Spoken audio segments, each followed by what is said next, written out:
But it is being recorded, folks can watch it, so I just want to make sure people know. So, as we all know, debt has become a matter of survival for families.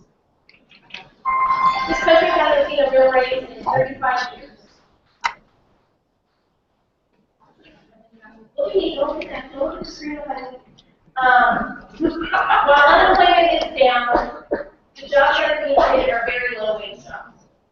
Just to get by, we have to borrow, whether it's to finance our homes, our education, our health care, and sometimes even our next meal.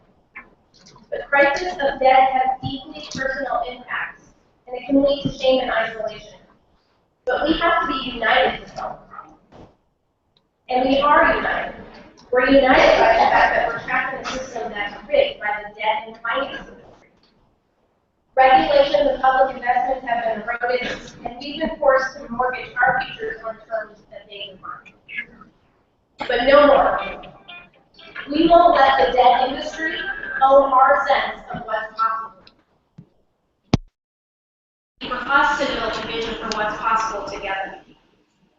We're going to hear from experts, including all of you who are the experts of your own experiences, and explore solutions we can pursue together to reclaim our government and our economy and our families. So who's a part of this conversation today? So you all, thank you, Washington Can folks, Seattle. Can we see our logos? Oh, there's our agenda.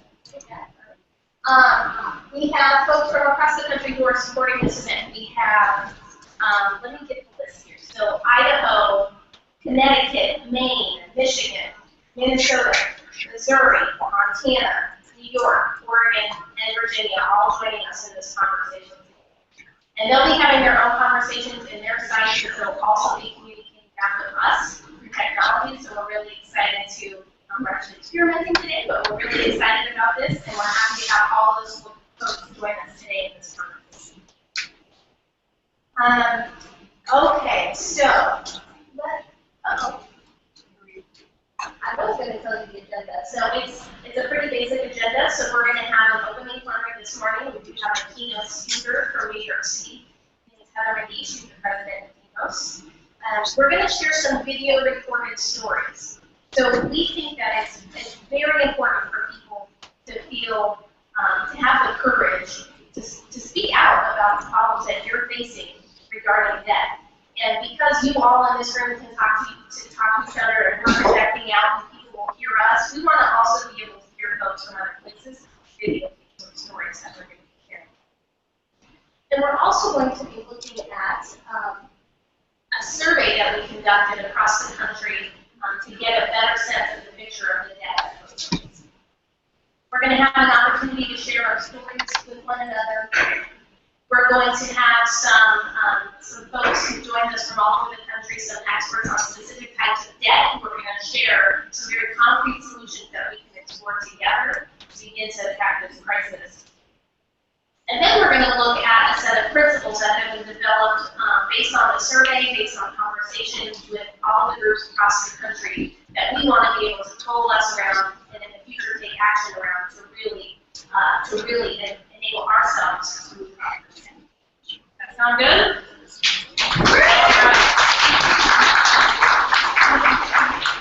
So can you start first with the survey? Sorry, I got you out of order already. Oh wait, no, go back, I'll do this. Okay, so social media. It's really important. We want everyone to hear about this conversation. So we're asking people, please, when you hear something that's interesting, a data point, something that struck you, please, here are our hashtags, us on debt, you are not alone, declare your debt. And then later on in the morning, we're going to have an opportunity to post pictures of ourselves on a Tumblr to declare your debt. So please, though, let's spread the conversation far and wide. Please, if you're on social media, please be thinking about these things. Okay, now.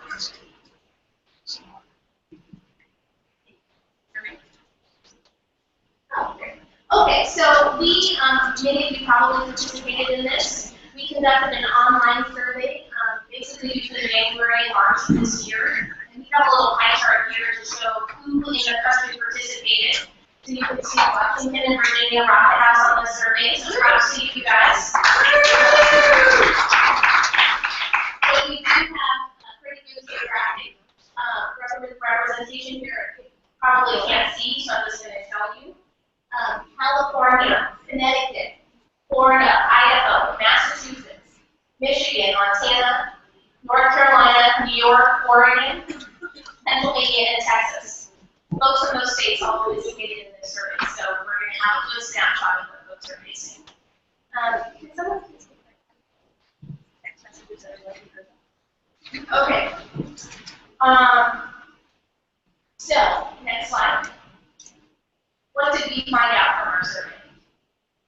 So one thing we found out was that of the folks who filled in, who took the time to fill out the survey, nearly 6 out of 10 of those folks are employed full-time.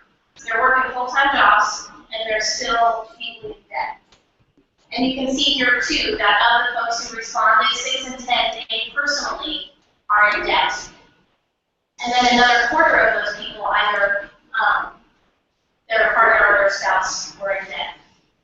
And then there are some other, some folks have their kids still living in their home, they're in debt. And for those people who have parents living in their homes, some of those folks are in debt too. So this is a widespread problem. And then over here, you can see the kind of debts that families are experiencing. So nearly half of the people who responded have student loan debt. A quarter have a mortgage. A quarter have medical debt, and then almost half have credit card debt. So you can see, hopefully you can see, and we'll share these results a little more broadly after the event, but you can see that many, many people are experiencing debt. And this is just a snapshot of who they are and what kind of debt they're experiencing. Later I'll tell you more.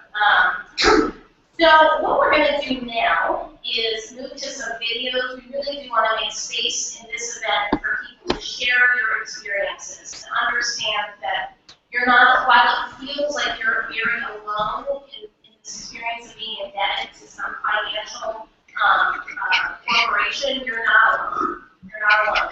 We're all in this together. So we're going to share some videos, get stories, and hear from folks, a few folks from other parts of the country.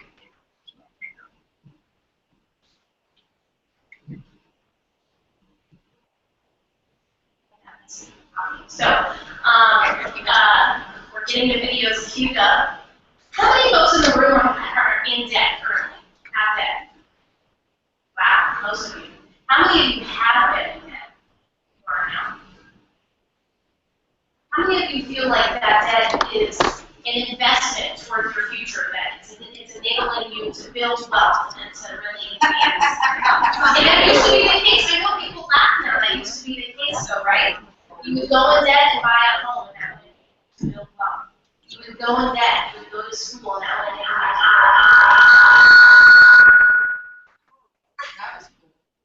you. That was kind of honest.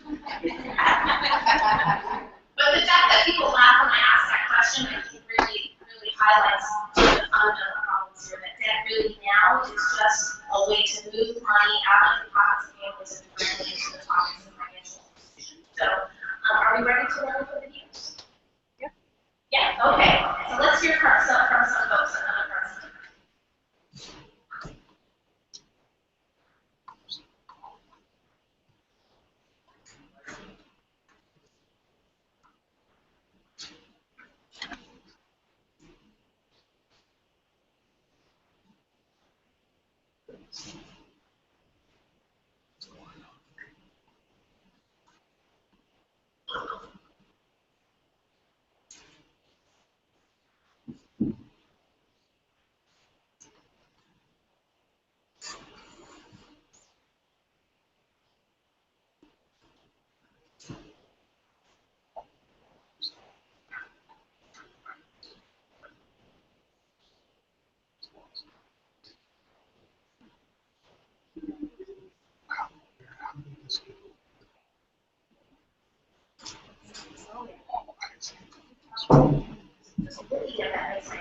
So there's, Tony is all up and to go, but for some reason we cannot make it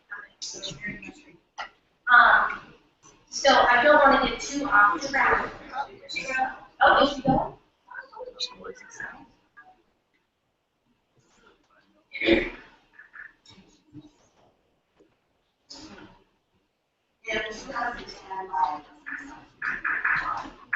and he had to have some tests done at St. Joseph's, our clinic was in Francisco. And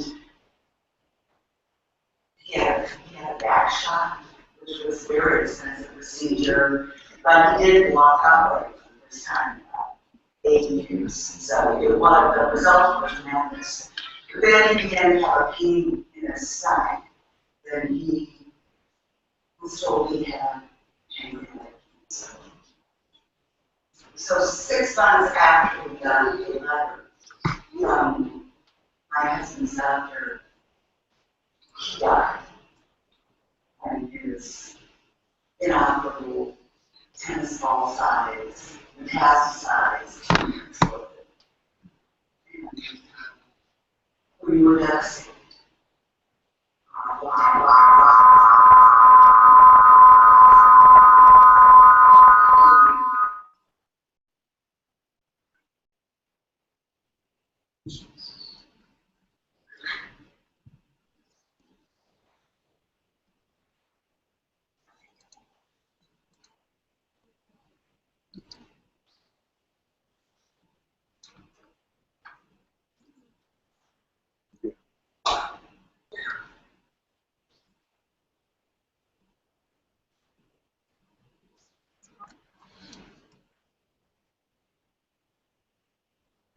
I wish there was a way we could mute that. We're going to try and replay this movie for you guys. We don't want to. Okay, turn up. Is there a way we can turn off that mic?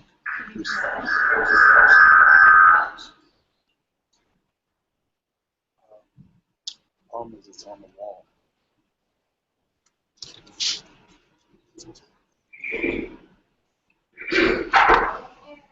All right, try it now.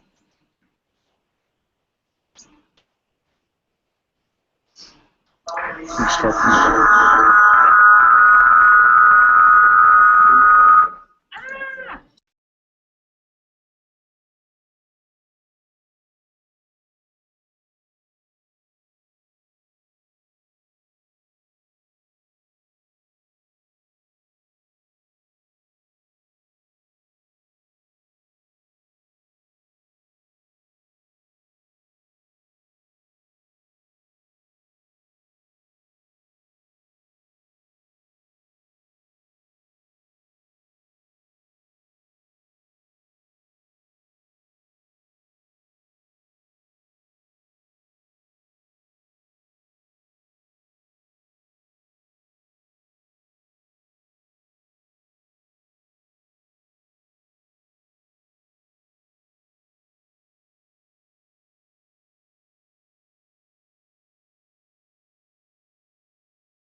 Can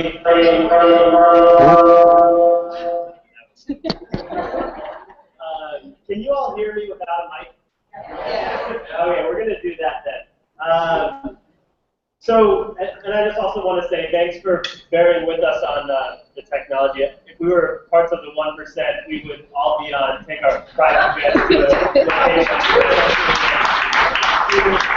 on a beach or somewhere. But my name is Will Pitts. I'm the director of Washington Can. And being here today, to me, it feels inevitable.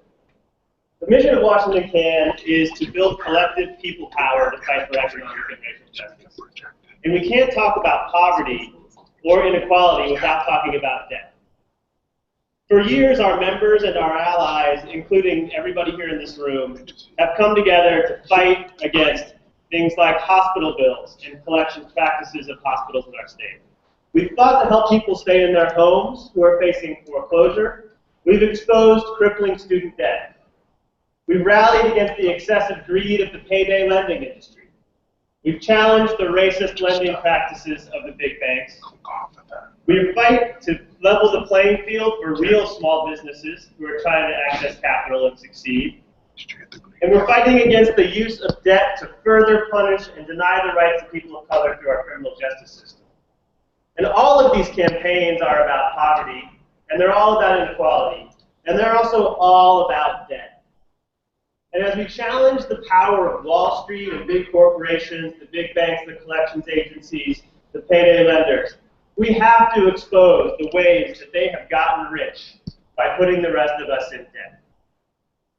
And so I'm here to introduce our keynote speaker. Her name is Heather McGee, and she's somebody who knows a lot about challenging the excesses of Wall Street. Heather McGee is the president of DEMOS. DEMOS is a public policy organization that's working for an America where we all have an equal say in our democracy and an equal chance in our economy. Nearly a decade ago, DEMOS began exposing the problem of rising debt in the working and middle class. They used original research and communications to shift the narrative from irresponsible spending, which is blaming debt on all of us, to irresponsible lending, which puts the blame where it belongs, on the banks. Their advocacy has contributed to historic rewriting of the rules around credit card debt. The Credit Card Act of 2009 has already saved working families more than $44 billion through reduced fees alone. And under Heather's leadership, DEMOS is exposing Wall Street as a casino where insiders win by extracting wealth from the rest of us. And Heather's not only president of DEMOS, she's also an influential voice on MSNBC. Her opinions, writing, and research have appeared all over the country in numerous outlets: the Wall Street Journal, USA Today, National Public Radio, the Washington Post, the New York Times. And in 2009, Heather played a critical role in helping shape key provisions of the Dodd-Frank Wall Street Reform and Consumer Protection Act. She's a frequent voice on Capitol Hill for Wall Street regulation and a more inclusive democracy. And she's in New York, and I think she's coming through live, so please help me, join me in welcoming Heather McGee.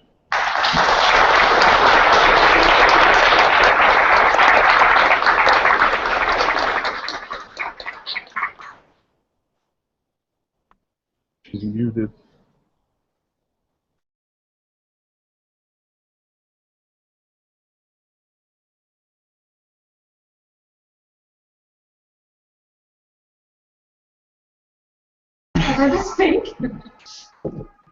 Hello, everyone, and thank you to the Alliance for Just Society for creating this phenomenal gathering of activists and members all across the country for this important issue.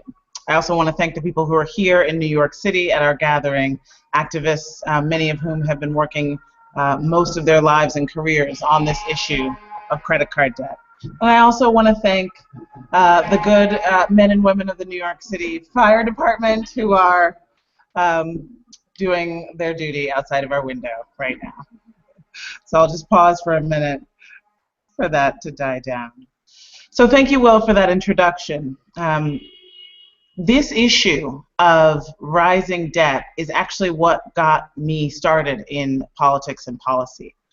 When I was 22 years old, I applied for a job at DEMOS, which at that point was itself just 2 years old, to be one of the first hires in our Economic Opportunity Program. And the sole issue really that we were working on at that time was the issue of debt, personal debt, particularly credit card debt. Since so many people have given their stories of debt, I thought I would start in that way myself. To be honest, if Demos had run a credit check on me when I applied to work here in 2002, I would not be standing here today as the president of this organization. I was about $10,000 in debt, in credit cards. Bill collectors were calling my home because I had been unemployed and looking for work for much of the first year and a half since I had graduated from college. In my family, we have a house that was lost to foreclosure because of a subprime loan. We have young people who are struggling with private student loans that have double-digit interest rates. And this is all from, this is my experience of my family, a person who has been working on these issues for most of her career, and yet we have not gone untouched in my family from the predation of the lending industry. So I share that with you because I think it's really important that as we start to build this national movement to release working families from the burden of debt, that we understand that one of the most insidious parts of this national crisis is how much it begins to shape who you think you are as a debtor and a borrower. It is a source of great shame for most people to be in debt, to have their phones ringing off the hook, to not be able to answer their phones or open their mail, to know that every day of work that they are doing, if they're lucky, is only going to keep them running in place and never catching up. To know that when they get into a relationship, at some point they'll have to disclose how much debt they have. This is an intensely personal issue, and I think it's a really telling microcosm for the way that we are in this country, in the sense that we always individualize the story of the economy. And our challenge as activists on this issue is to make everyone recognize that the things that are privately keeping us up at night are common problems and that they are common solutions. It is extremely important that we understand that there are public laws and policies that have gotten us into this mess and public laws and policies that could get us out. First, as you all have alluded to, the rules of the road for the lending industry changed dramatically a generation ago. There was a deregulatory revolution in the financial services industry starting in the late 1970s and early 80s.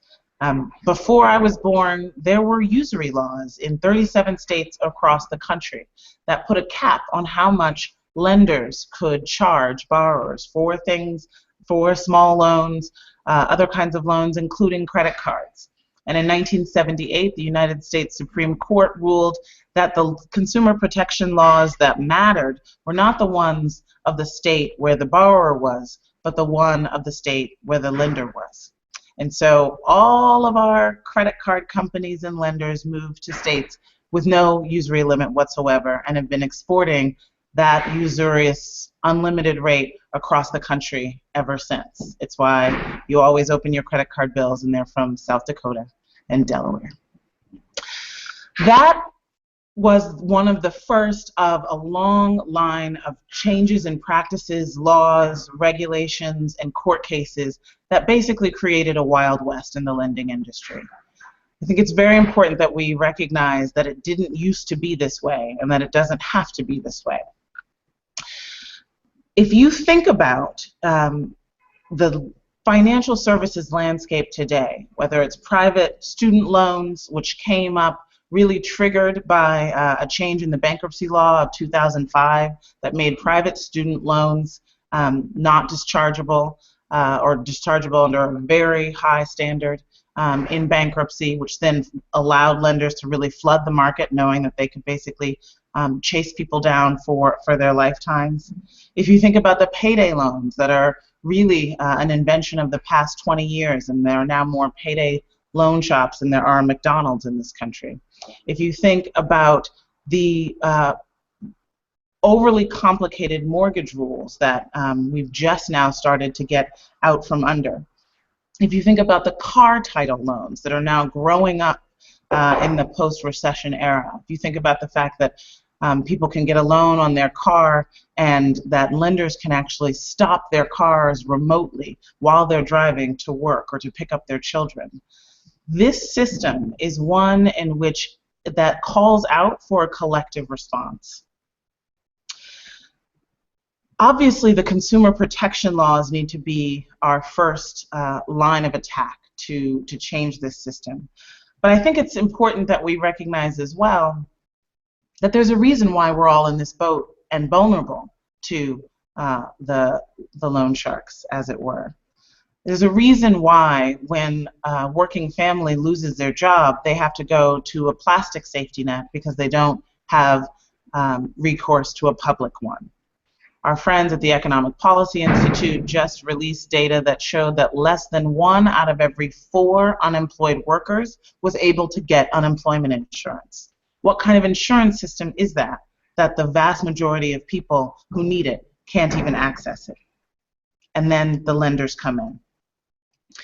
The fact that, as the Federal Reserve found last year, half of families in America could not pay a $400 bill that came up unexpectedly without going into debt or selling something, is not just because of the rules on Wall Street and lenders, but it's also because of the underlying issue that we are outrunning our paychecks every single month because the wages are too low and jobs are not paying enough. The fact that medical debt is one of the leading causes of bankruptcy and something that is showing up either in hospital debt bills or in other forms of debt, as in on your credit cards, is because we still have a porous healthcare system that leaves too many people behind. And it goes from issue to issue. You can look at the fact that we have no system of universal child care that really helps the majority of families that now have all parents working with children under 5. To recognize that families are borrowing in order to make ends meet. And then finally, of course, we come to the new king of debt, which is student debt. When we first started working on the issue of credit card debt at Demos in the early 2000s, we were alarmed that credit card debt had tripled over the course of the 1990s and that it had reached $1 trillion. Now student debt is the highest in aggregate volume. And we know that that is also something that ends up as a private cost and a private individual burden, but it's because of public disinvestment. Over the last just 20 years, there's been a 26 cents on the dollar drop in state funding for higher education, which has created a great cost shift from what used to be a public good and a public expense on to being a private cost and a private burden. Fortunately, because this is actually not just an issue that affects some people in some places, that this is an issue that affects virtually all of us. And fortunately, because, as I've explained, this is not an issue where if you just save a little more or scrimp a little more or are a little smarter about your finances, this national crisis will go away. Because we live in a democracy. And in a democracy, when there are public problems that are of this magnitude and scale, that have their roots in public decisions, whether it's the rules on loans or it's our porous public safety net, there are solutions. As Will said, Demos started working on the issue of credit card debt back in the early 2000s. And I remember doing our first research, and we called it Borrowing to Make Ends Meet, because we were making the case that, in fact, unlike the way it was being covered in all of the news and media, this was an issue that was really about working families struggling to get by. It was not an issue of irresponsible borrowing. When we started doing that research, we took it to Washington, and we walked around to the Banking Committee and the House Financial Services Committee. We showed them our research, and we showed them our policy recommendations. We had a set of policy recommendations. The boldest one we still haven't yet seen, which is a national usury law. to replace the defanged state usury laws that we've lost.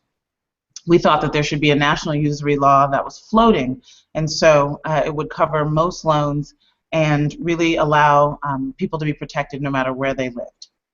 But we also had another set of recommendations about how to make credit cards more transparent, more fair, more safe, to make sure that they're something that families could use instead of something that used families.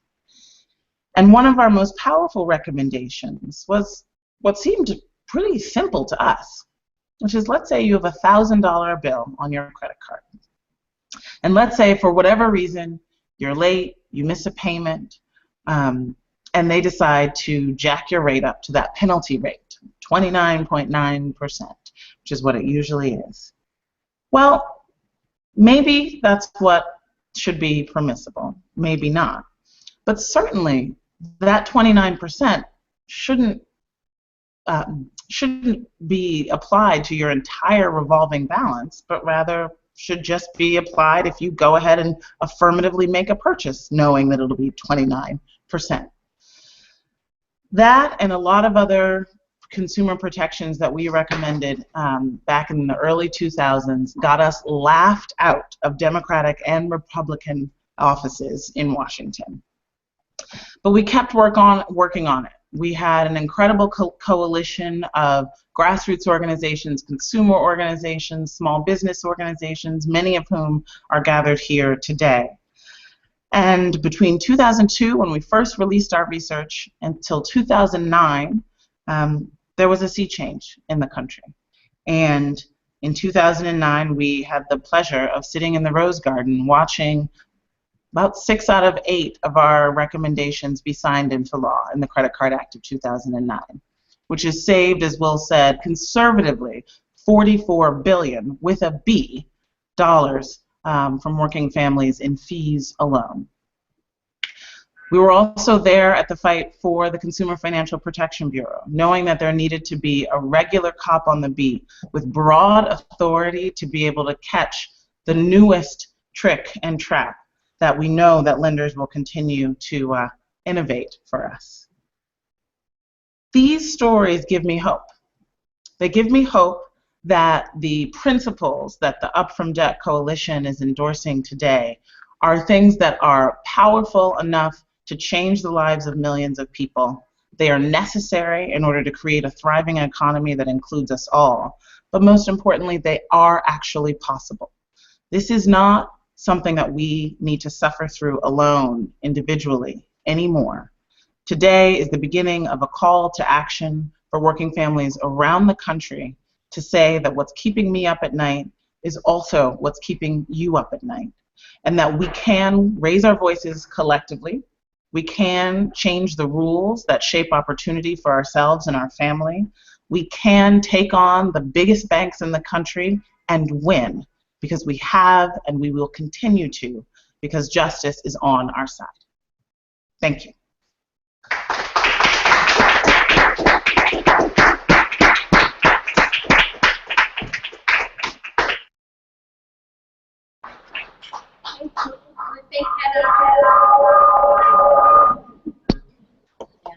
I suppose I should just get used to that at this point, right? I think we should use the mic. So every time I have a little early on a Saturday for that to be quite honest.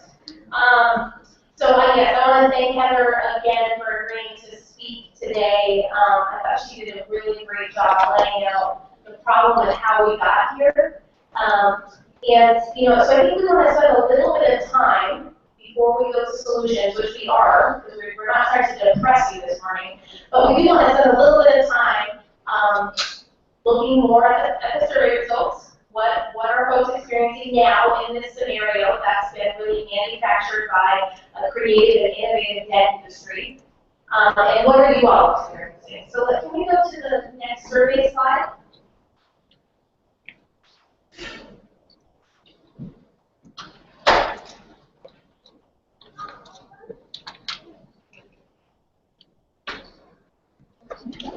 You're not sharing it. You're not sharing it. Okay, so this is some of the impact that folks have. Some of this might be hard to see, but you can see nearly 40% of people who have debt it has negatively impacted their credit score, which is not an inevitability, right? But having debt does not mean you have a bad credit score. But 40% of people who take the survey got what for 27%, so for more than 1 in 4 people, while they're trying to pay, that debt is growing. It's not getting smaller, it's growing. And at least a quarter of folks in the survey, and I feel like this number's a little bit small, have been felt harassed or ashamed because of that. You know, I think, honestly, you know, Heather shared a story, I have a personal story, or many personal stories of being in debt. It always feels like a stigma, like you have this burden, and you don't want to talk about it, you just want it to go away. So here are some other impacts. So nearly 1 in 5 people have been unable to purchase a house because of debt. They couldn't buy a car, or they got one at a high interest rate, which is, you know, a whole other problem that gets people further into that cycle of debt. They were turned down for a house or an apartment rental. So not only were people not able to purchase a home, but they weren't even able to rent a home or an apartment. Or they've been turned down for a job following a credit check. So these are some devastating impacts that people are experiencing because of the pervasiveness of debt in this country and how it's become so structural to our family budgets in a very negative way. So what we're going to do now, actually, what we didn't do earlier was kind of show the room, because I want folks, so we got a lot of folks here I want folks in other sites to see the room. We can't see you, we wish we could, but we got a room full of, yay, Washington can, partners.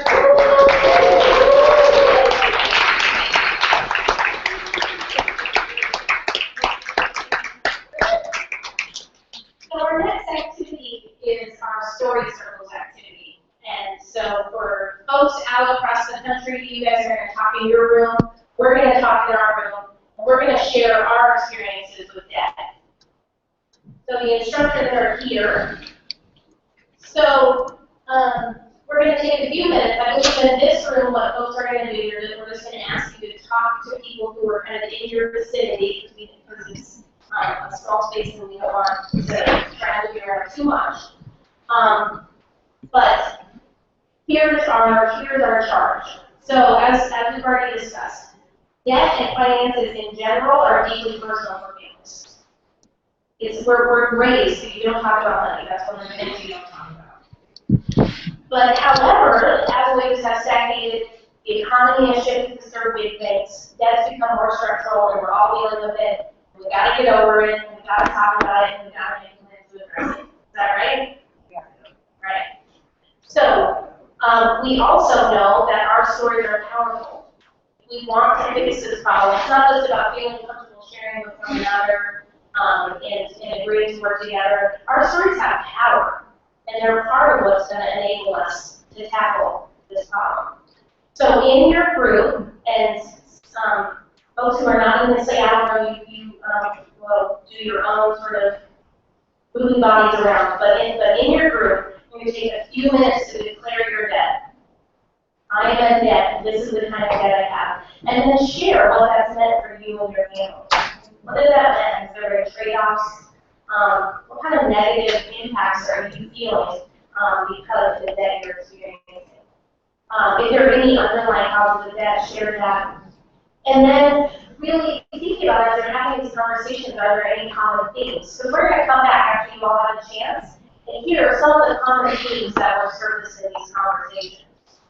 So we're going to have 25 minutes to do this activity. So as I said, here in the room, you guys are going to clump up in like groups of 5 and take about 4 or 5 minutes to share your story with your compatriots. And then we'll come back and we'll talk about what did we learn, what did we hear. Okay, does that sound good? All right, then let's get rolling.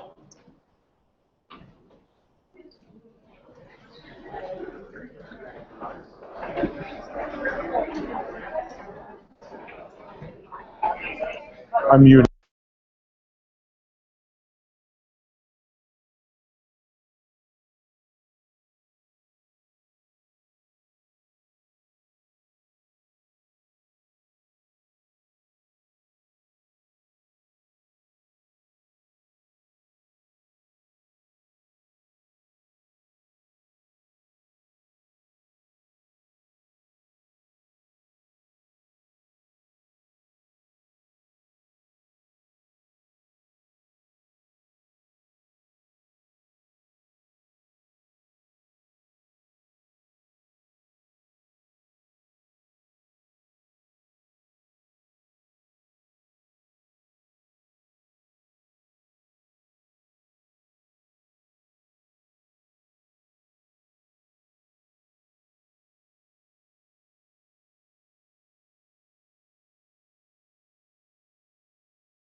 having your site read, so when you get back to us, the learnings, the common threads, any important things that come out of your conversation, we want to know so we can report to everyone.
And if we could unmute the microphone.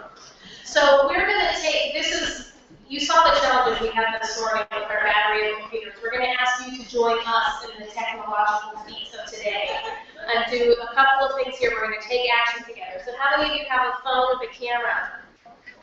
Sweet. Okay, if you don't have one, find one of these people. So, can they hear us? Okay. So folks off-site can hear us too. So the first thing we're gonna do together is not that. So what I'm gonna ask folks to do, open your packet. We've already told our story. Open your packet. For those of you who have a packet or have handouts, there's a sheet there. It says declare your debt. I read this and I was embarrassed by the amount of typos on it, so don't read it. Don't read the instructions. The instructions are here. So what we want you to do, though, is on this side of the paper, we want you to declare your debt. You can see here, folks have written here, sentenced to $136,000 in student debt. However you want to write it. What is your debt? What is the message you want to convey to the world about how debt is impacting you and how we can move up from debt? Write it on here. Snap a selfie. Find a young person. If you've not done this, I'll show you how to do it. Snap the selfie. And then we're going to go to declareyourdebt.tumblr.com. It's all up here on the screen. And you're going to submit your photo. There are some photos there. We need more. We're trying to spread the word. This is an individual story, or this is your individual story, but it's lots of individuals. It's about everybody, right? So does that make sense? You have about 10 minutes to figure this out. All right? Go for it.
I think it's me, Jerry. All right. So, as we get to the slide. All right, folks, I know people are posting their pictures to Tumblr, sharing their stories with the world. So what we're going to do now is slide sharing up for 30 seconds. So, debt is a national crisis. And we think that there needs to be a national solution. So what we're asking you all today is to join us. We'll be pushing this out beyond this event. We're launching today a White House petition to demand that President Obama create an investigatory, I tried to say that word earlier and I was like, don't try to say that word again. That's going to come off terribly. To create a commission to investigate the crisis that families are facing around debt in this country. And we're calling on them to create a panel that includes stakeholders, that includes, community groups, other folks who can really come together, get to the bottom of the problem, and propose solutions to break this cycle of debt and to rein in the debt industry. So you can see here this link. It's not pretty. I'm going to read it out. http://wh.gov/I,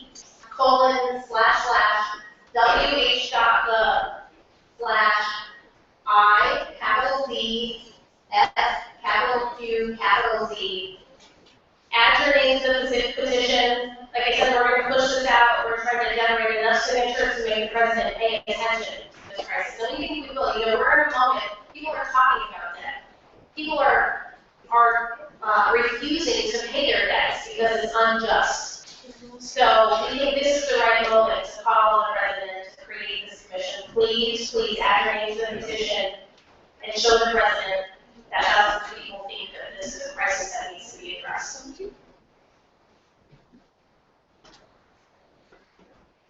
So I'm going to give folks until 11 to finish up these two actions and be back and ready to go at 11 for our panel.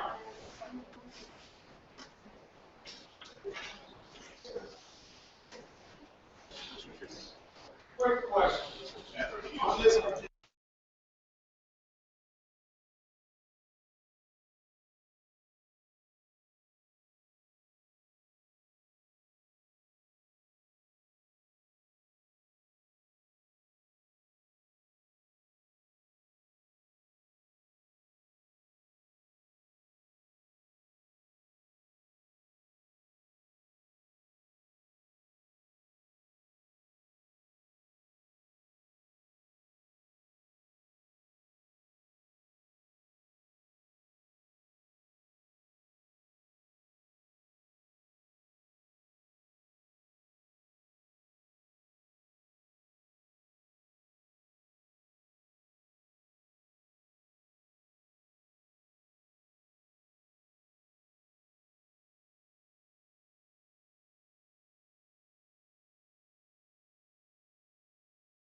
me if you have my cell phone number. I asked someone to share that on Google, and they're like, you know that basically the whole world will be able to see that, so I'm not going to do that.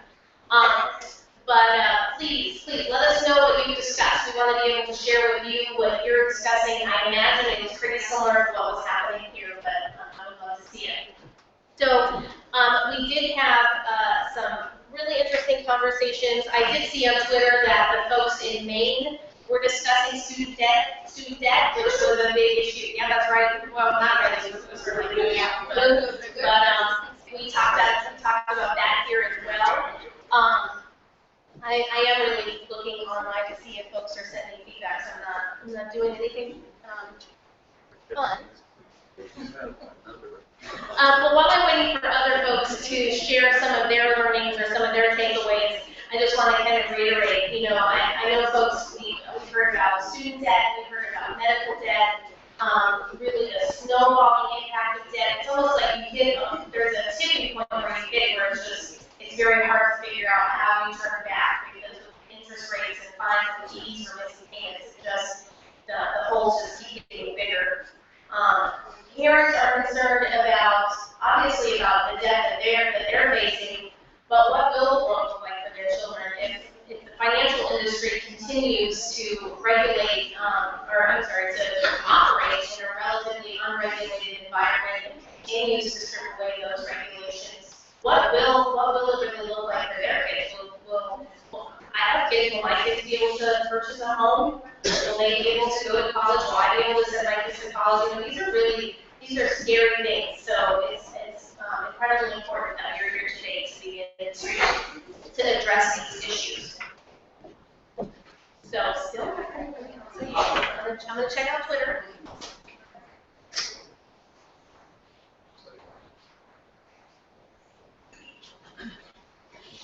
One thing to note is that what I'm saying right now, folks in the Bug Beyond are going to hear for like a minute or two. So I am stretching this out a little bit because there is a lag. So it's kind of like it'll blow your mind if you think about it too hard. What's happening now is going to happen for them for another 2 years. So,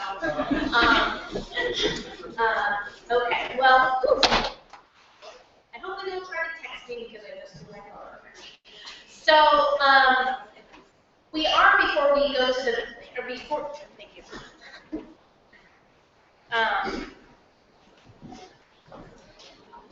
Before we kickstart our panel, who I'm very excited to hear about, we did want to show a couple of other videos to you all. I'm going to, yes, unplug this microphone so we won't get echo again. We want to hear a couple of other stories from folks from other sites, and then we'll look at some final survey results, and then we'll hear from our panelists who are going to share with us some solutions. Okay, so are we all right? Well, why don't we roll with the videos? Are we good to go? Let me plug this. All right.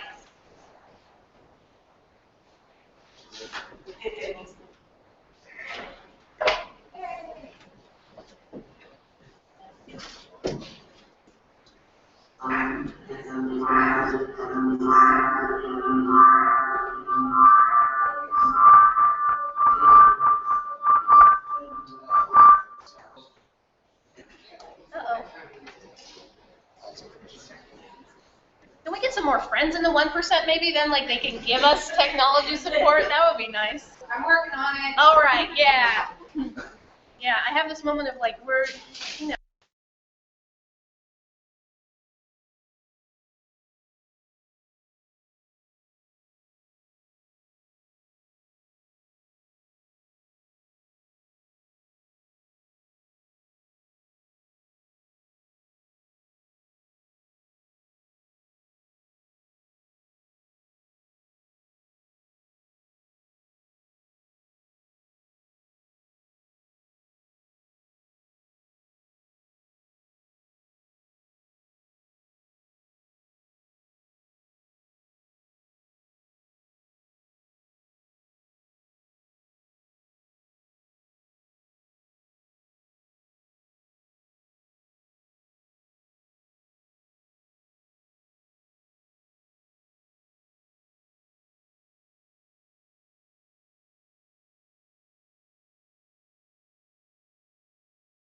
This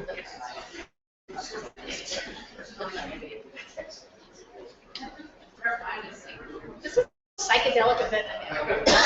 I'm really I'm pretty excited about it. Okay, so we're now going to hear. Oh, wait, actually, do we have the survey results? All right. So we have a great panel of folks here today. I'm excited to have them join us. Ellie Hamburger, who's an attorney and medical debt expert. Gerald Hankerson, who's with the NAACP, Susan Lee, who's with Strike Debt, and Saga Bhatti, who is a Roosevelt Fellow.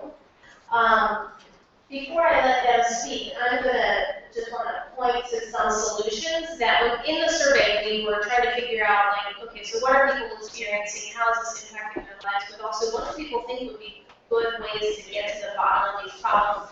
And this is really how we built the principles that we're going to share at the end of the event. So,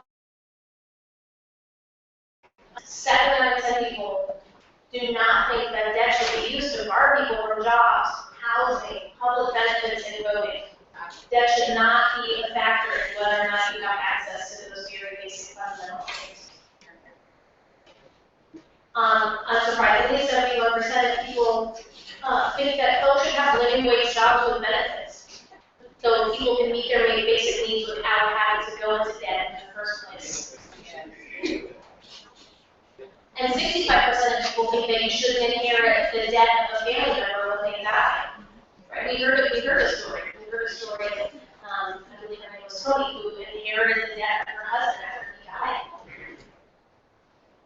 That's a really broken system. We need to fix that. Next slide. 64% of folks think there should be limits on rates and fees. 63% of people don't think that corporations should be able to profit from selling debt on Wall Street. There's a whole industry of folks who are making a ton of money just by selling debt. That's ridiculous.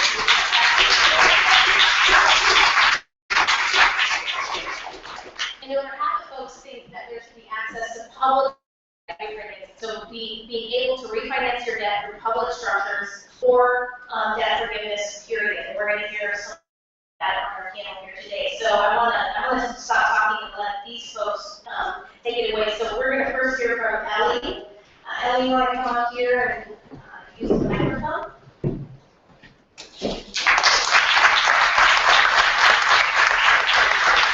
morning. I'm honored and privileged to be here today, and wanted to just talk. We've been hearing a little bit about the experiences that people have with debt, and one of the things we've gotten a window into this week in Washington State is how corporations view people who are dealing with debt.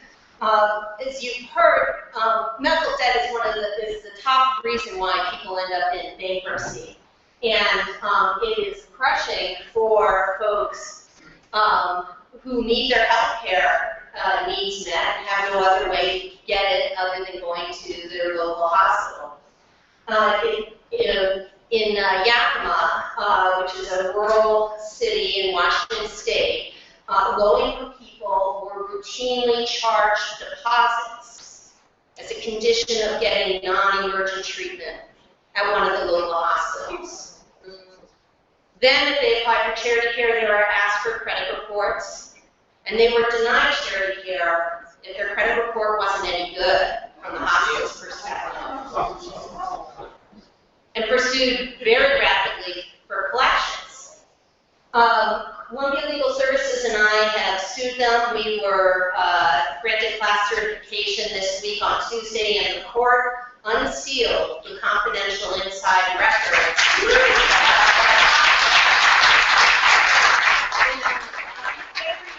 We have an email from one of the top CEOs of the hospital, for-profit chain, national chain, to all the hospitals, saying, as a company, we're changing how we do business with indigent people.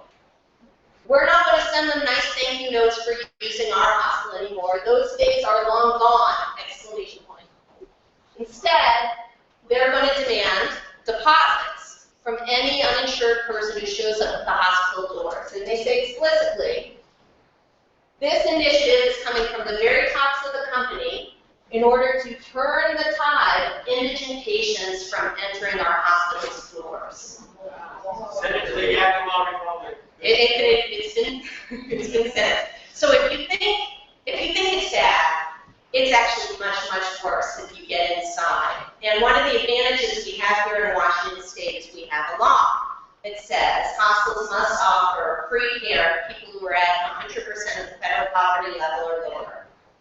And sliding scale care if you're at 200% of the federal poverty level. But hospitals ignore that with impunity. And they do that because the state regulator has never taken any action on this rule and the statute. And we're the first lawsuit, even though the law's been in effect since 1989. Let's go 2 more slides ahead. I only have a few minutes to show you these things. This is the form they ask people to sign as a condition of getting care, whether it's urgent or non-emergent. It says, I acknowledge I have to pay you money. I've been asked to make a deposit. Nowhere on that form does it mention free care or charity care. So they would initiate collections the minute you walked in the hospital door. Completely illegal. Let's do the next one. They would train their workers aggressively to never mention charity care. This is from one of the training slides. Next slide, please. What happens if I don't pay today? We will reschedule your treatment. What if you're in an emergency room? We've determined you don't have an emergency anymore if you don't pay. Next slide, please. Can you do the next one, please? This is the worst one. I'm on a fixed income and I can't pay today. The very words that should trigger charity care assessment in our state as a matter of law, punished by civil and criminal penalties. They train them to say, too bad, give us a partial payment. They even installed an ATM machine in the ER for this purpose. Next slide. It gets worse. This is fake. The worst part about this is they trained low-income workers at the hospital, the frontline staff, to demand this. And they made their employment conditioned on how many deposits they obtained. So people would get a bonus if they got a lot of deposits, and keep going, they would be penalized if they did not. So let's go ahead a couple more. They would send out this earning, start off the year green to their employees with these rah, we're doing the right thing by demanding deposits from low-income people. And they say here, don't forget our getting to great guiding principle. We do the right thing. The right thing is ensuring our patients understand their financial obligation up front. And next one, please. They send out stuff like this. Next one. And here, actions for poor performance. People would be penalized if they didn't get it. Now, these hospitals were taken over from the Sisters of Providence, and there have been people there who had been trained in the old way of providing charity care. And when this kind of steady drumbeat of trying to squeeze profits out of indigent patients was hammered into them, they left. And that's the way we found what was really going on in the inside. People had left with the policy manuals, with emails, with materials, but didn't know where to send it. And so when people came knocking at their door, asking them, what was your experience working for this corporation? They were eager to tell their story. And so I want to just leave you with this message. Washington State, we have an advantage. We have a unique law about charity care, but it's completely unenforced. Other states, while you might not have that law, you could work to pass that law. But there's an enormous untapped resource of not only the people who experience this horrible debt collection for things that they should have gotten for free, but there are the former employees who have been, who are disgusted with what they were asked to do. And they have a wealth of information that is out there waiting to be tapped.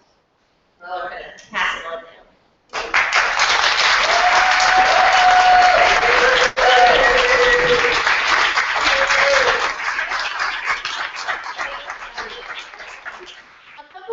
So we are going to have Q&A at the end of the panel. I should have said that first. I apologize.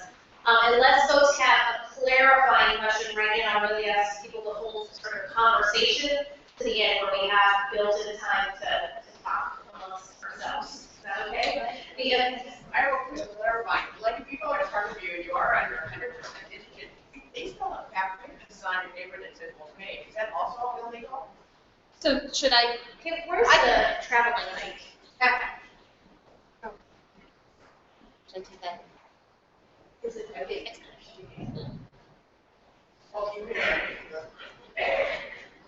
So I'm sorry for folks who can't see the crowd. We had a clarifying question of Ellie about a different hospital. In Washington State, if you are asked to pay before they have assessed you for charity care, it is illegal under the statute.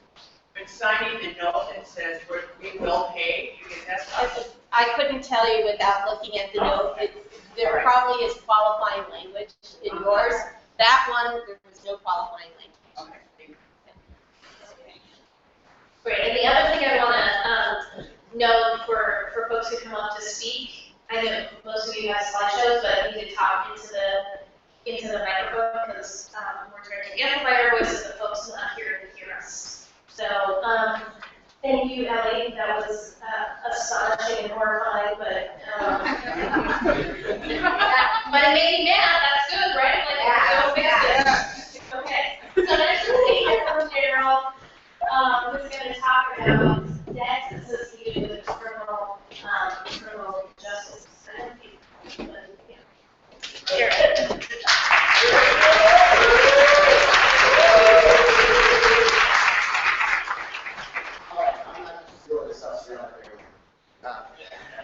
First, I know that we only got a couple of minutes to do this and talk about criminal justice. First of all, my name is Joe Hickerson. I'm the president of the Seattle County NAACP, as well as the president of the NAACP for Alaska, Oregon, and Washington. And that for us talking about in criminal justice, it will probably take forever to do this, so I'm going to sum this up in a story that I hope some of you connect to and be able to put the dots, fill the dots. Especially when we talk about criminal justice today. A long time ago, there's a man by the name of John Henry Wilkes, Sr., that used to be on this plantation for about 25 years until the officer passed one day that said he was free. So one morning, John wakes up, go tell his slave owner, boss, I was free. Slave owner said, John, wait a minute, what are you talking about? You're free, John. You can't leave. He said, boss, I was free. But John, who's going to be able to make sure that we cover and take care of the plantation, provide all the food that we send down to the town, generate a local economy? John, you have been doing this for 25 years. I can't afford to lose you, John. God, we need you. The city needs you. The county needs you. Boss, I was free. So John went to grab his belongings to leave the plantation. Boss said, no, John, you didn't buy me that, so you can't take care of it. So John walked out of the plantation with a knife. As he walked across the plantation and gets to the other side, John is sitting and confronts a police officer that says you're no longer on this plantation, John, what you did is trespassing. So he takes John to jail. What is that? John goes to jail. He sits in there for 2 days, and his penalty, as this corrupt, crazy redneck judge decided, that your debt to society is $5. $5, which is probably a million back then, $5. John walks out of the house with this receipt, his bill in hand, walked down the dirt road on the side of the street because he didn't want to be in the street. He runs into another police officer. Because he's walking on private property, John's arrested. He goes back to jail. This time he sits in jail for 3 days. And because he just came back for a second time, now his debt from $5 to $15. So he sat there for his 5 days. He get out. Same exact thing happened again. That no matter as John headed north across all these plantations, he kept getting arrested over and over and over again for trespassing. But on the third time, when John goes back to jail, this time he gets a $27 penalty. He sits there for 20 days, but this time the judge says because you are a repeat offender and because that you have yet to pay your debt, John, you're not free anymore until you pay that debt. Now, on this third trip, what do you think that made John have to do? Go right back to the same plantation that fought him for leaving. Now he's back on this plantation. Boss says, well, John, you owe $27 to the court. You're not going to be free, so I will pay you a nickel a day until you pay this off. And you will forever owe me, which meant that John had to be on that plantation for the next 40 years to pay off that debt. That was 150 years ago. That's also in 2015. We're talking about this is exactly what our criminal justice system was modeled after. Exactly. What's even more interesting is that the slave owner knew how to access the system to keep John in debt, so he would always be able to have John on his plantation to work for him. And just because the law that said, John, you're free, now that you're in debt, your freedom is over. That's not only 1862, 1867. That's 2015. Now let's fast forward 150 years. What is the difference with the criminal justice system today?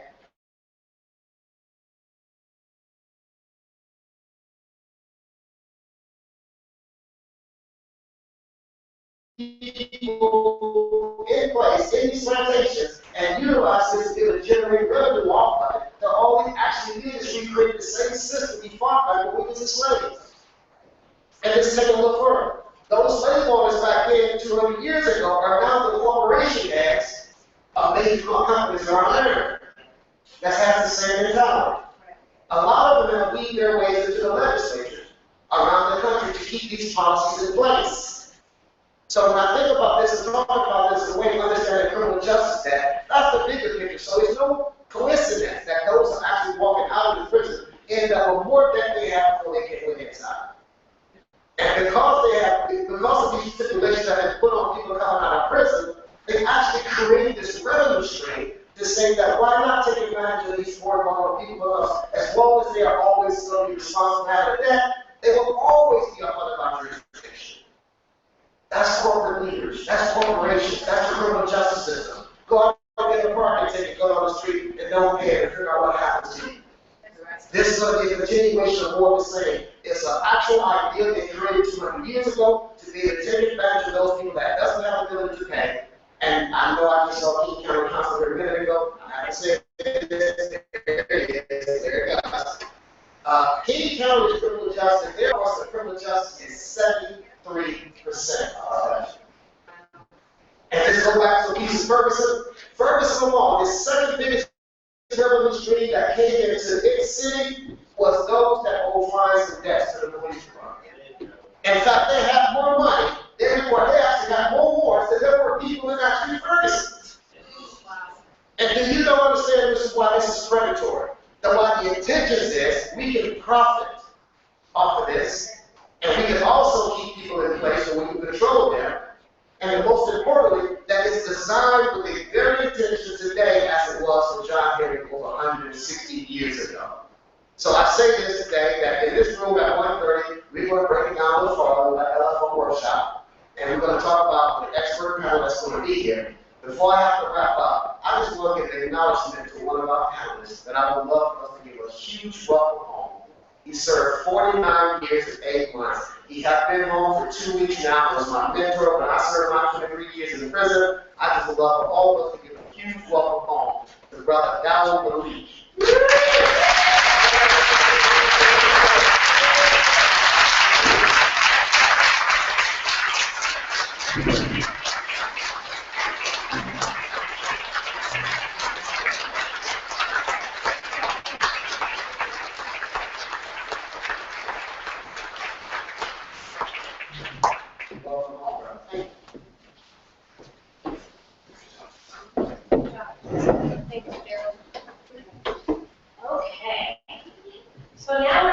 going to hear from a panelist who's going to talk to us about student debt, which is a hot topic. I've been, some of the responses from the other sites have been trickling in, so I'd like to read some of them to introduce to, because folks are really pointing to student debt as a major crisis. Well, the folks in Montana are looking at money politics as a real, at the root of this problem. There was a good quote from Oregon. So here's a quote from Oregon. As a graduate student, I'm paying $43 an hour for my seat in each class I take. I don't make $43 an hour. So it's huge. Student debt, and the folks in Maine were talking about student debt. Montana, it's, this is an issue that's impacting all over the place. So I'm happy to introduce Sunini, who's a member of Strike Debt and Debt Fund.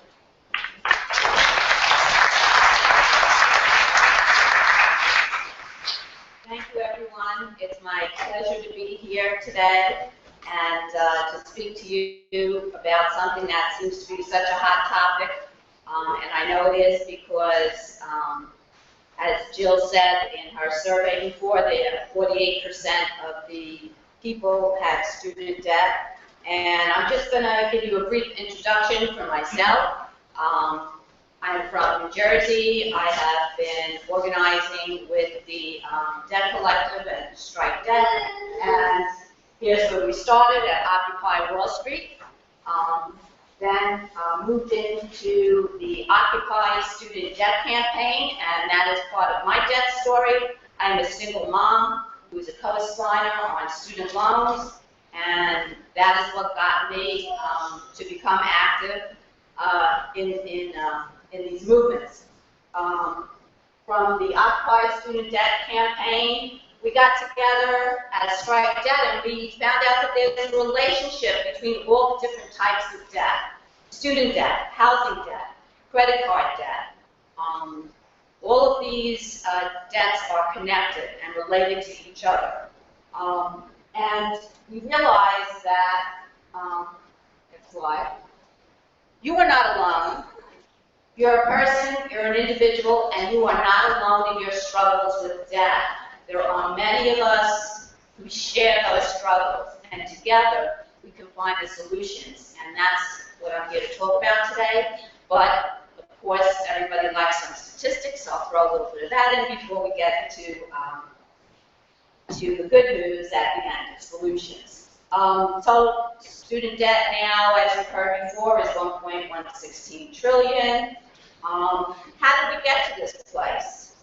How did we get to, well, I miss Rolling Jubilee, sorry. Okay, next slide. How did we get to this burden? How did it get to be such an individual burden when states used to fund the higher education system at a rate of at least 80% in 1990? If we look at this statistic from the University of Washington, we can see the shift. Now it's students who are funding 70% of that education. It didn't used to be that way. There were times in this country where education, higher education was free in California, in Washington, someone just told me that I didn't know about, and also in New York. So now the burden is shifted to the individual. And if we look at this chart, we can see that there are more than 50% of people who are not able to repay, and that the loan balances are increasing constantly. And as the other gentleman said, why is that? Interest. People are in forbearance. People cannot pay these debts, and as they can't pay, the interest goes up, it's added to the balance. They're never going to get out of it, or that's how it seems. So who is affected by this broken system that we have, where we're taking public money, guaranteed government loans, and we're turning this into profits? For who? For the government, for loan services, for corporations, for investors, hedge funds, real estate developers at these public and private institutions where they're building these empires of real estate. That's who's affected. But also, it's those of us who are most vulnerable, who are really affected by for-profit universities, who are immoral and unethical in their predatory practices. They prey on the markets of vets, low-income people, and single moms. And what they give them is a dream that turns into a nightmare, because you're getting a low quality of education at a cost that's higher than what you would pay at a public institution. So what happens when these people graduate? They're either underemployed or they're working 2 to 3 low-wage jobs to try to pay this debt off. They're crushed. Their wages are being garnished, their tax refunds are being garnished without any notices. And they either can't leave home or they can't buy a home. And these schools are churning out the highest rate of graduates are African American, highest rates of non-completions, and 50% of the people who come out are in default. But there is good news, and this is the best part. How far is it to free? How can we, in this country, like they have in Germany and Chile, fund free higher public education in 2- and 4-year colleges? Strike Debt prepared an analysis called How Far to Free. You can read that. It's on the Strike Debt website in the blog. There are books that have been written on this topic. And how much will it cost? It will cost us as much as the United States government spends annually on the war for drugs, $15 billion. And if you say, well, we need that war on drugs, well, here's another statistic. It's the same amount of money that we use to subsidize corporations from 2008 to 2010, which is 12 corporations. So there's a much better use. And now I want to get to the best part of the story, is the debt collective. What is the debt collective? The debt collective is a dedicated group of unpaid volunteers who are working collaboratively through social media, personal relationships, to connect and empower us, student debtors, to challenge and resist the current debt systems. How are they doing that?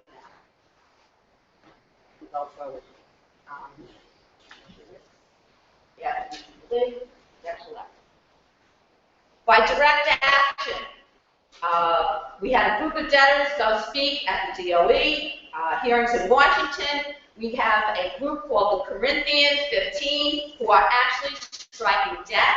Currently, they've stopped paying their federal loans. We have legal strategies in each state using current laws to challenge legislatively the legitimacy of these debts.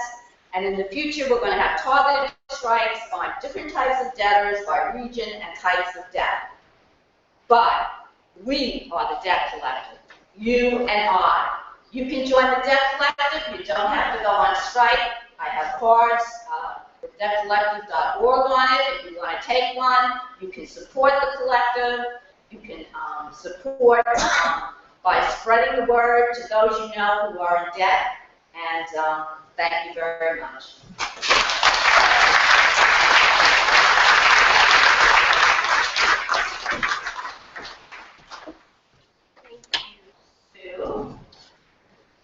Okay, so last we're going to hear from Sakya Bhatti, who's a Roosevelt Institute Fellow, who's actually going to share with us a little bit of a different perspective on debt. So far this morning we've been talking about the kinds of debts that individuals or families take on. And Sakya was going to talk to us about municipal debt, the kind of debt that faces cities and municipalities, and how that then ripples out and impacts them.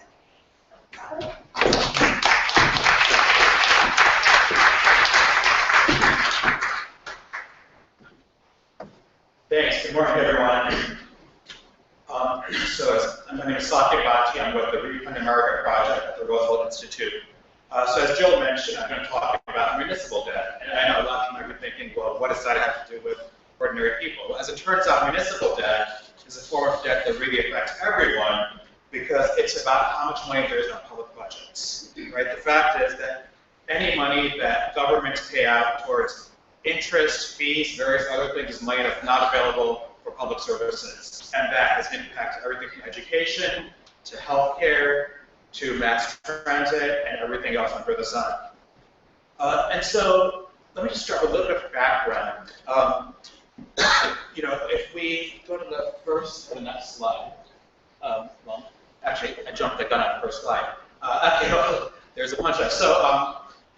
Ronald Reagan came in 1980. What was his mantra about government and debt and taxation? Does anyone want to shout it out? Government's the problem, not the solution. Right? Very anti-tax environment. And once he came in, what you basically saw was corporate taxes took a huge dive. You saw a huge shifting of the burden from corporate taxes to individual taxes. But at the same time, you also saw compression on the individual taxes, so the people who earned the highest rate started paying a whole lot less. As recently as 1979, I believe the incremental tax rate for the top earners was up close to about 70%. Right now, the debate is whether it should be 35 or 39%. Right? We've seen a huge contraction in the taxes that are being paid. And so what happens when there's not enough money coming into government? What are governments forced to do? Punchline's up there, right? You could borrow. Government borrowing has skyrocketed since 1980. Back in 1980, total outstanding bonds for municipalities in the U.S. were less than $400 billion, 400 billion with a B. Now they're up to $4 trillion almost with a T, right? In the last 35 years. It's been almost a tenfold increase. And so the thing is that really is, it's the same thing that we've sort of seen happen on the individual side, where wages have stagnated, so people put it out on credit cards, take out home equity loans. Governments are actually doing the exact same thing. Now, of course, let's be clear. Like, there's actually a good use of debt in government financing, right? It actually makes sense to borrow long-term debt, to do long-term borrowing to fund long-term projects. That's good public policy. And you have a lot on the right who are basically trying to say that all debt is bad as a way to force deep cuts, and that's not true. What's problematic is when, as Heather said earlier, you're borrowing to make ends meet. And that's the thing, the shift that's happened that's really problematic in our governments, is that very often you're being forced to borrow because you don't have enough money coming in. So you're borrowing long-term for short-term projects, or you're borrowing simply to make up the lost revenue. And that's a really big problem. And so there's been a shift in the banking industry over the last years, as we've seen the explosion of both consumer debt and government debt, which that they figured out that they can actually make a whole lot more money by just charging fees for taking out the initial deal and then selling off the debt to other places so they offload the risk. Right? We saw this happen in the mortgage crisis, where basically banks are making all these loans, they're turning them out. Here are loans that were made, predatory loans, where really there's no chance of the people ever paying it back. The banks didn't care because they weren't going to keep the loans on their books. So can someone tell me, what's a predatory loan? What are some features of a predatory loan? Shout them out. High interest rate. High interest. Anything else? Adjustable. Adjustable rate mortgages, at risk, right? Complexity, often designed to fail. Can you put the next slide, please? Balloon payments. So sorry? Balloon payments, there you go. Targeted at the lowest income. Yeah. Often targeting the lowest income, where again there's sort of no regard for whether or not they're able to make the payment. It's designed to fail. I worked with the people as group people during the big boom, and a loan officer, all these predatory loans to get over. Right. There's also a clear thing, which is there's actually they're disproportionately targeted towards people of color and local communities. And so the thing is that all of these things, so I'm sort of captured in the slide, I was saying high cost, high risk, designed to fail, overly complex. The thing is that all of these features that happen with mortgages were actually also happening with cities. That in the same way that cash-strapped homeowners had a tough time making ends meet their target for these loans, so were cash-strapped cities. And the reality was that with cash-strapped cities, there was also a disparate impact on communities of color who are impacted by reductions, who have disproportionately impacted by reductions in services.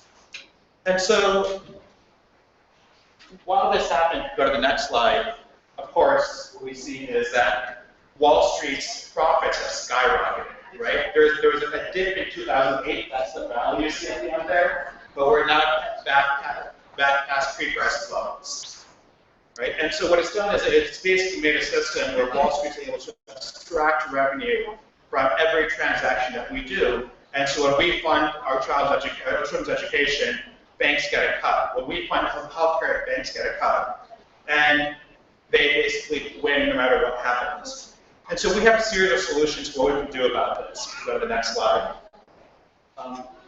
So let's see, there's five-pronged solutions. So, number one, we need greater transparency on what's actually happening. What's all the money that we're actually paying out to Wall Street? What are the terms of the various deals? Too often we just can't have transparency because it's actually baked into the contracts that banks have signed with cities and states that they can't disclose how much they're paying. Often cities don't even know what they're paying. That's often to their pension funds, but they don't even know what they're paying. And so we need transparency so we can quantify the problem and start to solve it. Number two, we need accountability. There's all sorts of examples of banks either committing illegal behavior or unethical behavior to cost money. We need to figure out how we're getting that money back, whether it's through legal means or by certain boycotts. Number three, we need to figure out how we can collectively bargain with Wall Street to fundamentally change price structures. So how can we have cities across the country band together and say, actually, we're not going to take these terms anymore because these terms are predatory. Here are the terms that we want. And if you want to, Mr. Banker, if you want to do business with us, these are our terms, and we've got billions and billions of dollars in deposits. And if you want access to it, you've got to pay all of this. Number four, how do we create public options and figure out what are the types of things that our cities can do themselves? We don't have to rely on bankers to do this. So there's a lot of services that we can do ourselves. And number five, we can actually create public banks to really bring some of the stuff in-house directly. I know right now there is actually a move for public banks. I believe there's a campaign here in Seattle on public banks. There's a campaign in San Francisco, a number of other places. And so with those sort of the broad framework around solutions, and yeah, thank you very much.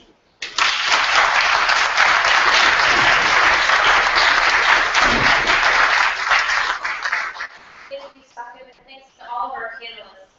So we now have some time for Q&A. I want to make sure folks use where, I don't know where the floating microphone is, so we need to make sure that's, oh, there it is, making the rounds. Do we only have one?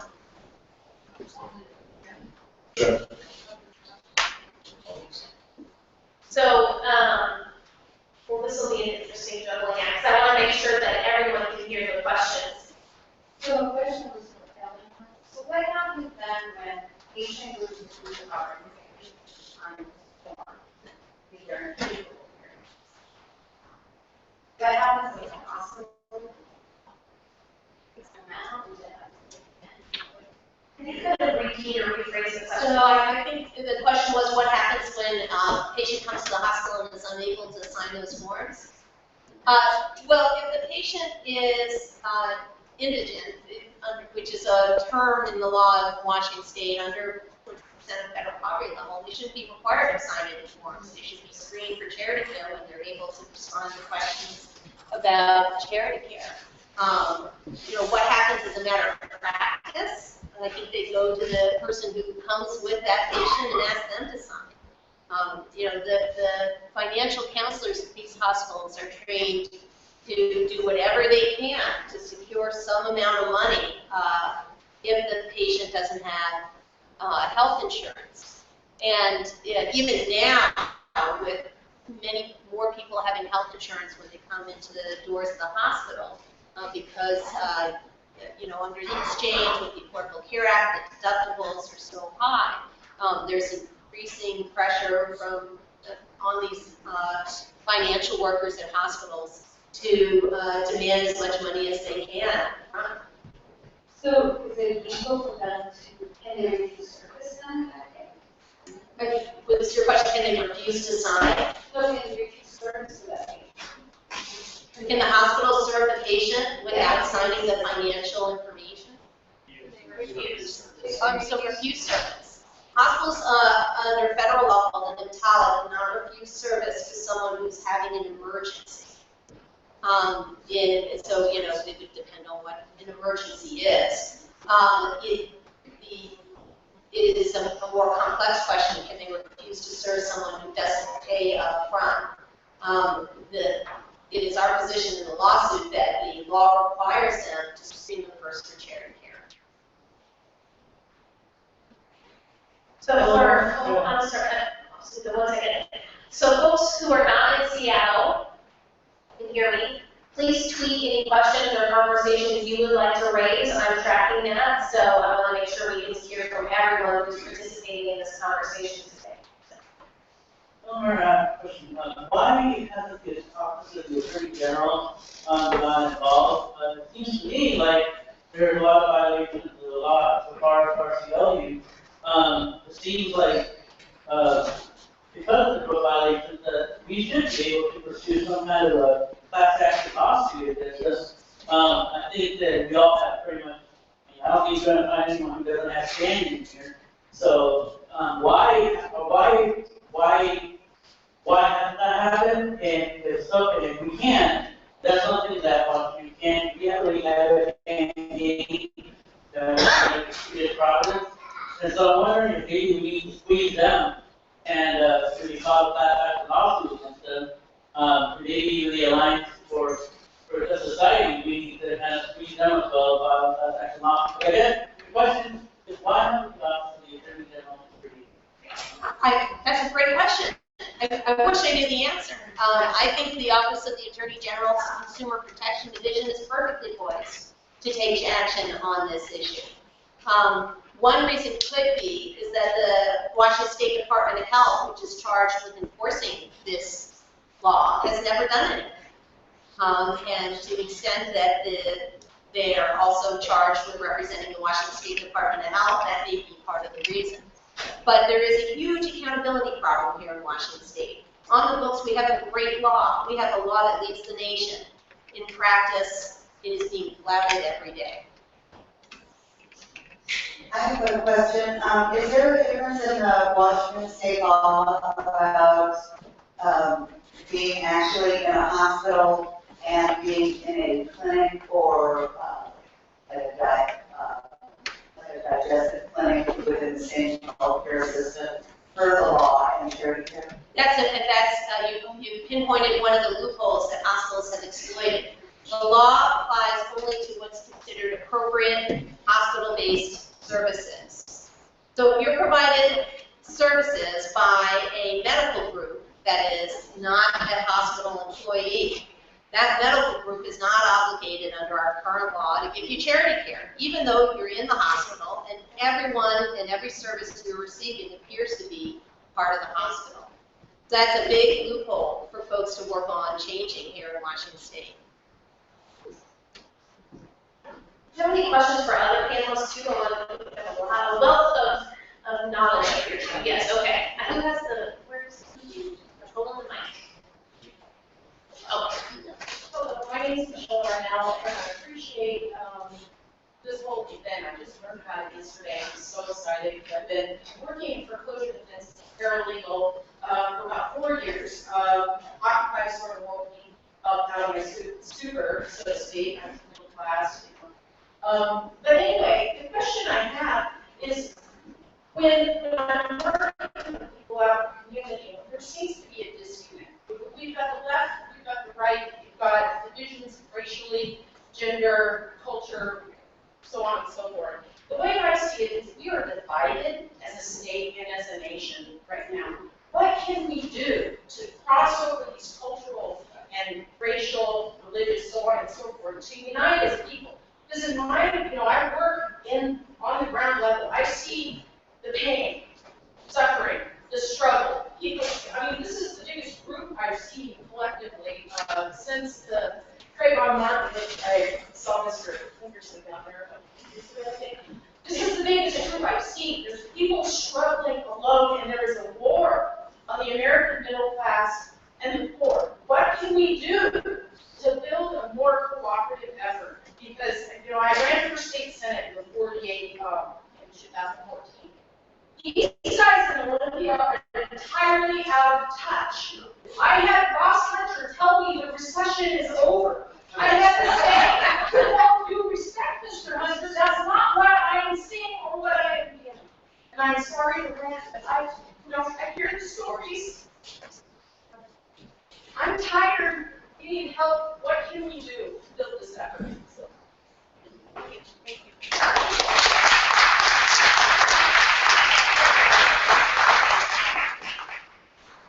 Just saying, one thing I wanted to say, yeah, it is hard to get people together, but you know what? You got to find your targets. To find your targets, if you want people to listen to you, put pressure. And what puts pressure on people? The pocket. Hit them in the pocket. Stop paying things. Not alone, together. That's how we can fight that. And just one thing I'll add to that is, I think the thing that's sort of great about that issue in particular is it actually is something that unites all of our things, right? It's one of those things where this isn't a right issue, a left issue, sort of Republican, Democrat, Republican. It's actually an issue of have-nots. And most of the country is have-nots, and that actually cuts across racial classes, cuts across gender, cuts across all sorts of different issues. And so the thing is that there are all these different types of debt that affect us all. They have different sort of affects people in different ways. So we have a common set of targets, right? Because at the end of the day, across all of these different stories, you have a very small group of corporations and bankers on Wall Street that are getting rich off the rest of us. And so, this is a great opportunity to organize around these issues in a way that connects these movements and lets us also have greater power against sort of uniting power of 99% charge. I would like to add emphasis on that because talking about the racial economy, you're right. One of the biggest failures we've had is because of our disunity when we fight on the issue that's supposed to collectively represent us all. The thing that I've been learning and seeing a lot of that's actually disheartening me is that when people start going to these places, they only go there if they own something. They don't see somebody else's pains their own. And because of that, you have created this dichotomy that allows you to think that, well, I'm not a gun rights activist, so I ain't got nothing to do with that. Or I don't have the benefit of that, so that don't apply to me. The difference in the civil rights movement and NAACP is the oldest civil rights organization in the country, in the world. Fighting these same battles 100 years ago, we was trying to educate people back then. Now that that came off the hit across the water, all of a sudden it seems like people seem to be more concerned about it. And then when we do organize and get in these places, we go up there and think about our own self-interest. I'm saying that if the medical, I'm not having a medical debt, but it's important for me to show up and fight for it because it impacts somebody in my neighborhood, my community, my family. That's what it's going to take. We have to understand that all of this is our issue, not my issue, not your issue. And if we can ever get past that dichotomy, you're right. That we all have pain, all of us experience pain the same. You might experience it a different way, but we all experience pain. How we respond to that collectively is the key. But it can't be a my issue or your issue. It got to be an our issue. Otherwise, you're going to be fighting for others. I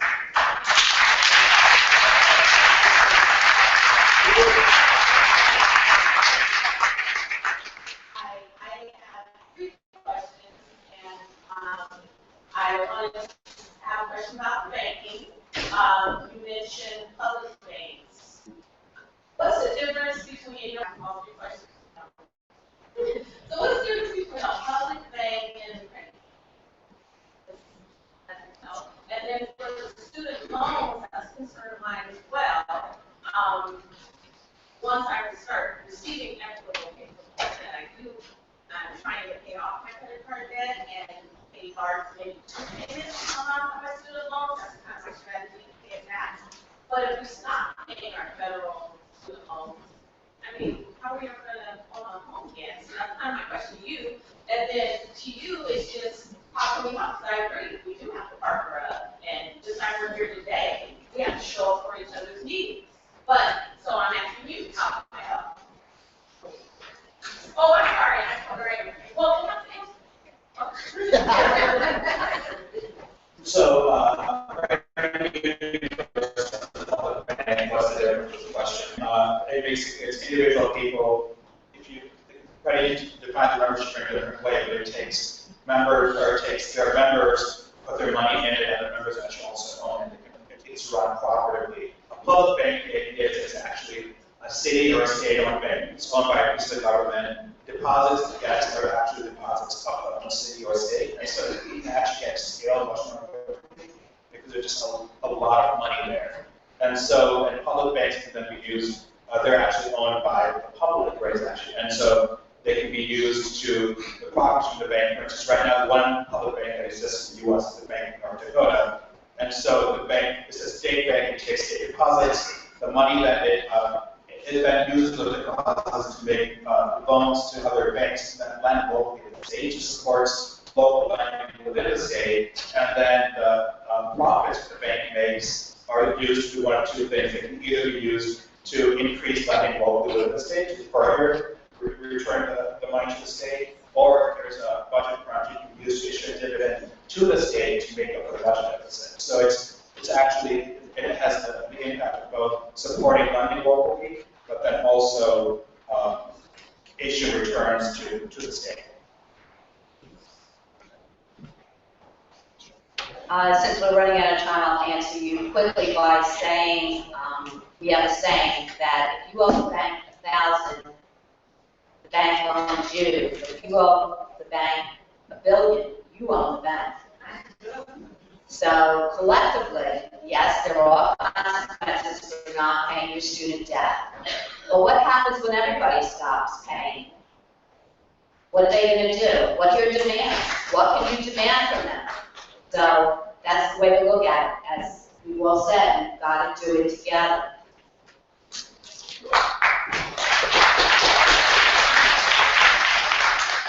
Eva? Yes. The question is, what happened with Obamacare? Is the gap? So, in Washington State, Washington expanded Medicaid. So, one of the things that hospitals all across the state have noticed is their charity care has dropped because they have a lot more people who they can apply to get on Medicaid.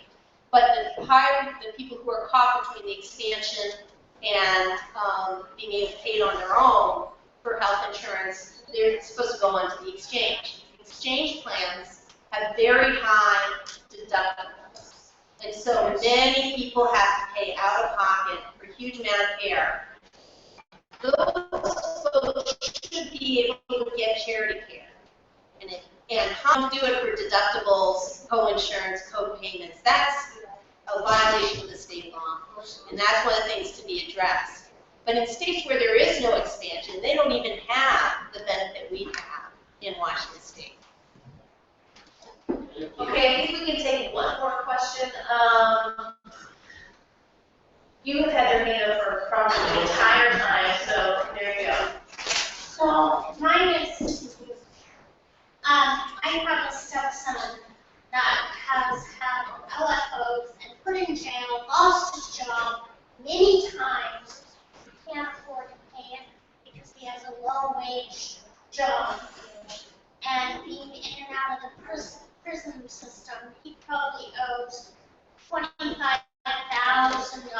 And every time they lock him up, they tell him, well, you pay a fine and we'll let you out. How is he supposed to pay his fine when he's in jail and has lost his job? Is there something that we can do as parents to help this situation out? Great question. Which is what we were talking about in our workshop today at 1:30 to 3 o'clock. Because there is a bill that just passed the House that now must go to the Senate to address exactly that. I don't think there's nothing we can do as parents, but I do think there's a lot we can do as voters. And what's most important that people are understanding this. For so long, these financial obligations have been under the radar. And a lot of people want to deal with it because it's always demonetized as these guys, these criminals, therefore they should have to pay. Now they started impacting some homes that they probably shouldn't, which is some elected folks to be impacted by. They want to do something about it, which is something like you said. It's intended to do exactly what it's doing.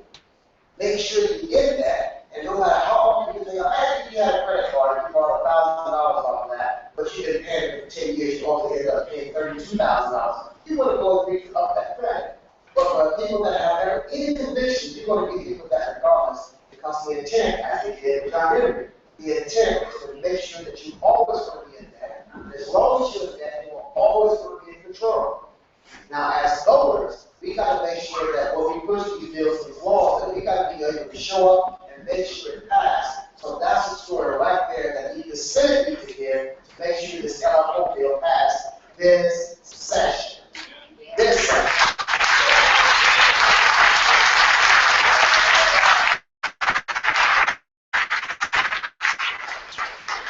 Thank our panelists one more time for the great conversation that we just had.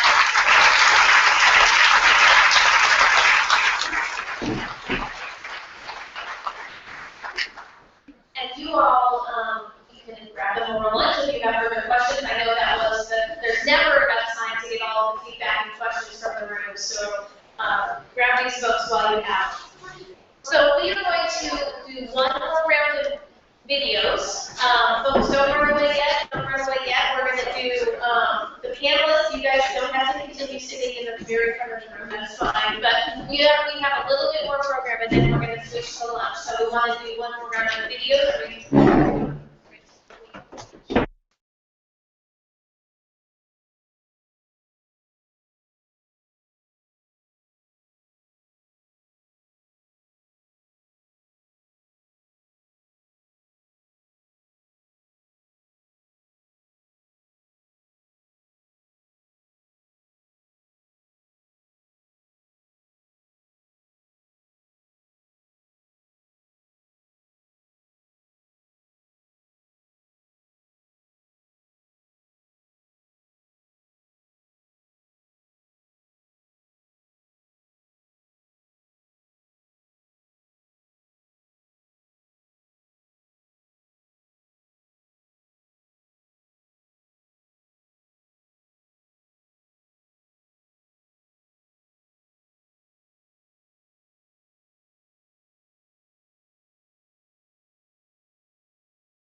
The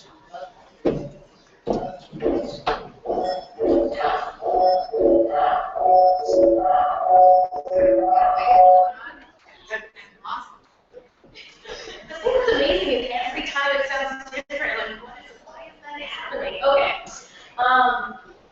All right. So we've covered a lot of territory over the last few hours. So I want to close with some principles for a debt-free future. So these principles were really built around feedback that we got from the surveys. They were built with the organizations in this room, with organizations who were not in this room, but who were viewed from afar. And this is really, we think, a framework to begin to think about how do we tackle the debt industry? How do we take on the financialization of the economy? The fact that banks have continue to create ways to take wealth out of, away from families, and suck it into some black hole of Wall Street. We created, I know I get a little back here, I'm not talking to the mic.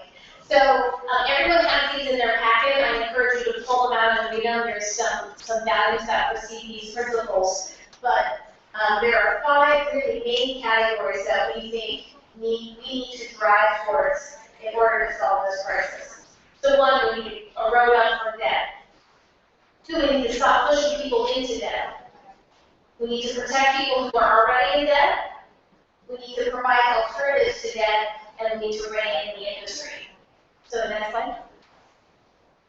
Okay, I'm not going to read these to you exhaustively, but create a road up from debt. So it is imperative that all debt that was incurred through predatory or fraudulent practices be completely canceled.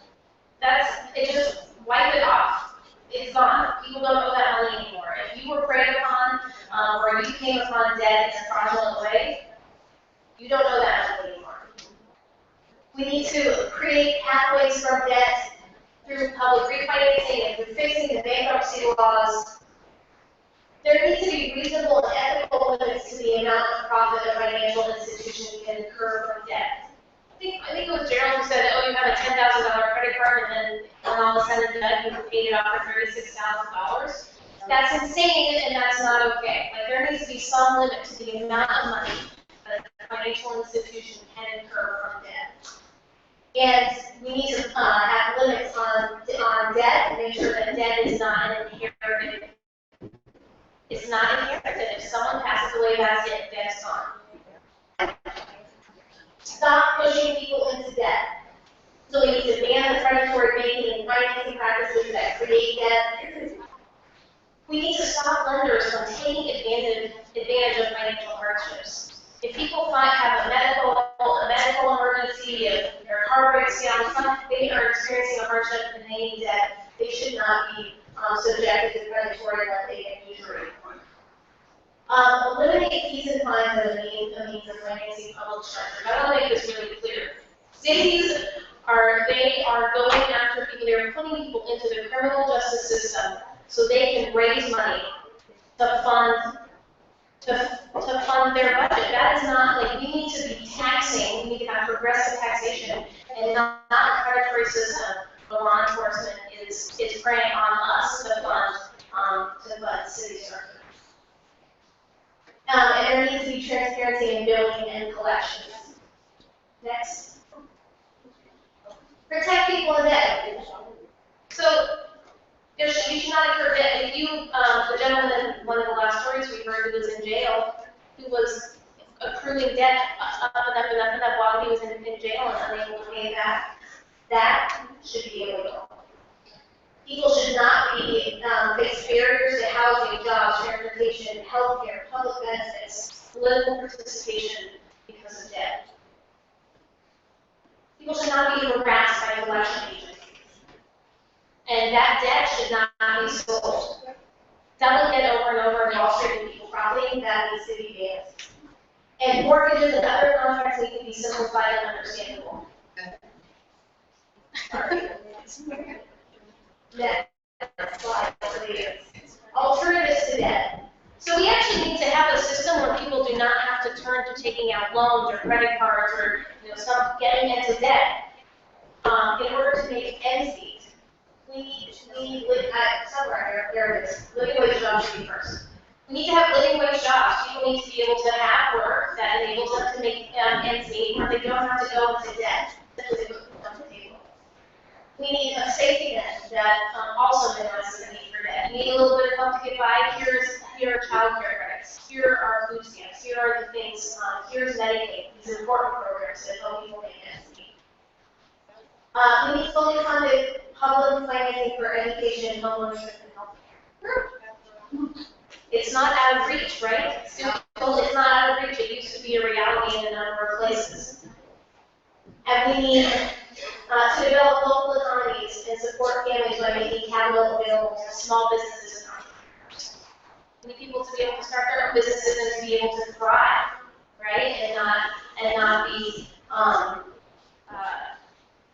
driven out of business because of the way that the system is rated towards large corporations. Is there another slide?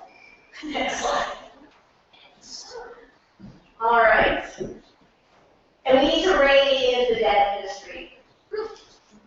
Again, people or institutions should not be able to securitize and sell debt.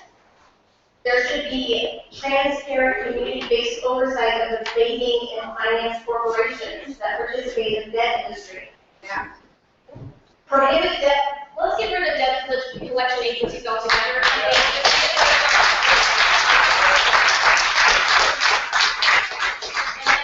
And then create employment for living wage jobs for those who currently are working in the debt collection industry, which I guarantee you is not, those folks are not getting rich either. And we need to prohibit usury and make lending. So there may be more. You know, we tried to capture everything, all the feedback we were getting from folks. But we think this is a really good framework to begin to think about how we all have different experiences in this room. We all are, trapped in this system in different ways. But how can we connect those fights? So the principles is one way to do that. As Safa mentioned, there's a lot of different types of debt, but really there's a very small amount of targets. You know, there are a small number of financial institutions that are getting really, really wealthy because of how we're suffering. So, so I'm going to close. We want to close up the national portion of this event.